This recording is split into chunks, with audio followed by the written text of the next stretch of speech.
Hi friends, welcome to Prakruti. Organic ಫರ್ಟಿಲೈಸರ್ನ use ಮಾಡಿಕೊಂಡು ಮೈಕ್ರೋಗ್ರೀನ್ಸ್ನ ಹೇಗೆ ಬೆಳೆಯೋದು ಅಂತ ಇವತ್ತು ತೋರಿಸ್ಕೊಡ್ತೀನಿ. ನಾವು ರಾಗಿನ ಚೂಸ್ ಮಾಡಿದ್ದೀವಿ. ಸೊ ಅದಕ್ಕೆ ಬೇಕಾಗಿರೋದು ಕೋಕೋ ಕಂಪೋಸ್ಟ್. ಕೋಕೋ ಕಂಪೋಸ್ಟಲ್ಲಿ ತುಂಬ ಜಾಸ್ತಿ ಬೇಕಾಗಿಲ್ಲ. ಪಾರ್ಕೃತಿ ಕೋಕೋ ಕಂಪೋಸ್ಟ್ನ ಯೂಸ್ ಮಾಡ್ತಾ ಇದ್ದೀವಿ.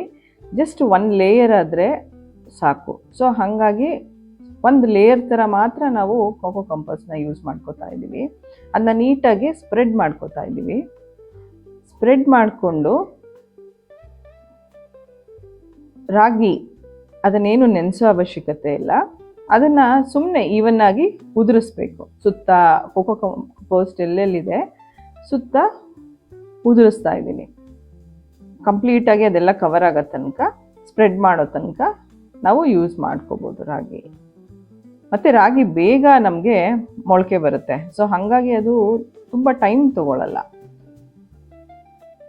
ಬೇಗ ಸ್ಪ್ರೌಟ್ಸ್ ಬರೋದ್ರಿಂದ ಬೇಗ ನಮಗೆ ಮೈಕ್ರೋಗ್ರೀನ್ ಸಿಗುತ್ತೆ. ಸೊ ಇದು ಫಸ್ಟ್ ಟ್ರಯಲ್ ಅಂತ ನಾವು ರಾಗಿನ ಚೂಸ್ ಮಾಡ್ಕೊಂಡಿದ್ದೀವಿ. ಆ್ಯಂಡ್ ಇದಕ್ಕೆ ಡೈಲಿ 2 or 3 ಟೈಮ್ಸು ವಾಟರ್ನ ನಾವು ಸ್ಪ್ರೇ ಮಾಡಬೇಕಾಗತ್ತೆ. ವಾಟರ್ ಸ್ಪ್ರೇ ಆದಮೇಲೆ ಮೇಲ್ಗಡೆ ಸರ್ಫೇಸ್ನ ಕವರ್ ಮಾಡಿಬಿಟ್ಟು ಡಾರ್ಕ್ ಏರಿಯಾದಲ್ಲಿ ಇಡಬೇಕು. ಡೇ 3ಗೆ ಅದು ಆಲ್ಮೋಸ್ಟ್ ಮೊಳಕೆ ಬಂದಿದೆ. ಡೇ 4ಗೆ ಗ್ರೀನ್ ಕಾಣಿಸ್ತಾ ಇದೆ, ನಮ್ಗೆ ಆಲ್ರೆಡಿ ಗ್ರೀನ್ ಗ್ರಾಸ್ ಕಾಣಿಸ್ತಾ ಇದೆ. 7th ಡೇಗೆ ಫುಲ್ಲು ನಮಗೆ ಮೈಕ್ರೋಗ್ರೀನ್ಸು ಅವೈಲೇಬಲ್ ಇದೆ.